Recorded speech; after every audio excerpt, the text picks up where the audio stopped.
Welcome back to virtual reality. My name is Thomas and you're watching VoodooDE VR. This is my short review of Bonelab. This is a absolute crazy physics experiment in virtual reality with story and action and puzzles and all the stuff. And I will show you some scenes and tell you my opinion about this. As always, thank you to our sponsors, VoodooDE VR, Open Events, Virtual Escape, SimBeats and Antline Audio with their VR headset microphones. All links and coupon codes in the description below. Thank you and let's have some fun with the video and let's go. VoodooDE. Okay guys, Bonelab. Be careful. Many people say Bonelabs because the first game was Boneworks, but the name is Bonelab. Okay, it's $40. You can buy it on Quest 2, standalone, on the Rift platform and on SteamVR. So how does that work? When you start the game, you can switch some options, then you can do the tutorial. You will go to the tutorial and then you have some cool story scenes where you can also already use the axe, the melee weapons and fight some skeletons, cut the head off and stuff and use some weapons and so on. And after that tutorial, which is about like 20 to 30 minutes, you go to the hub world. And that seems to be something like a main menu or so. You have different levels there or options, and I will tell you about them. So the first one is Tech Trial.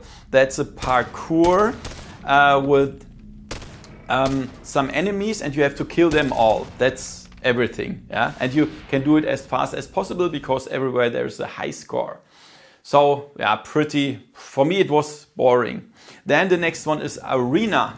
You go there and survive waves, yeah? You shoot the waves and you do some parkour stuff, you get some points. Yeah, you have the choice of different maps. Yeah, it's okay. It's not so impressive, but it's okay. The next one is Sandbox. And as the name says, this is an empty level. You can spawn stuff. You can even spawn more stuff that you find during the story mode. Yeah, and there you get some orbs and then you can use them there. Yeah, so you have to do the fun for yourself there, and this is not something for me. I'm not so, yeah, I don't have too many ideas to do some stuff there, but if you like that, of course, you can spawn weapons and enemies and all the stuff. The next one is called Parkour. Yeah, that's a parkour. You have to avoid like traps or something, axe swinging or so. This is very complicated because of the strange controls, and yeah, it's not easy, I can tell you, and you can do that on time, of course, with a high score. The next one is called Experiment, and this is just for now a big bowling platform. This is absolutely boring. I think I was there like 20 seconds or so. No idea, there's nothing else. The next one is Mod, and there is also still nothing. I recorded this video at the beginning of October 2022, but there is still nothing, and only two, I think, like the characters from the game of the developers, like Hover Junkers and Duck Season, or what was that called. And then you can, in the hub world, you can also stand in front of a mirror and change your avatar there. Yeah, and then many people think that's it. I already thought that as well, but it's not everything. There is a hidden story mode. And when you go in the hub world, you go the stairs up, there's a puzzle where you can move a crane and have to put orbs into some tubes or something.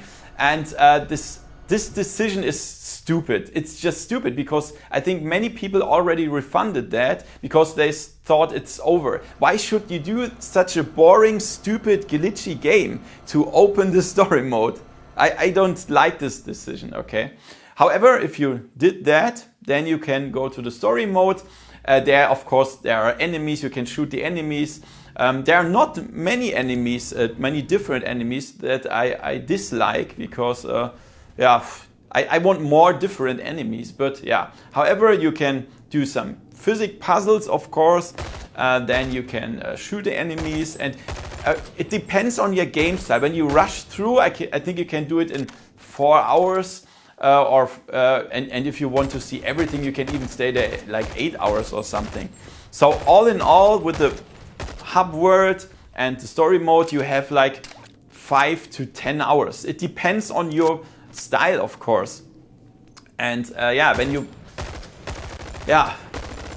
let's talk about my opinion about the game. So the pro things. This game is a nice idea, of course. It's something completely different. It's new. Everything is based on physics. It uses VR very good. For example, there was an elevator going like this way down or up, and then I put some crates in front of this elevator, and it crushed the crates and stuff. It's so cool. And or for example, you can use the top of the trash can to have a shield in front of you, and that's so cool. Yeah, this is really nice. Even the weapons, when you reload them and stuff, you can handle them.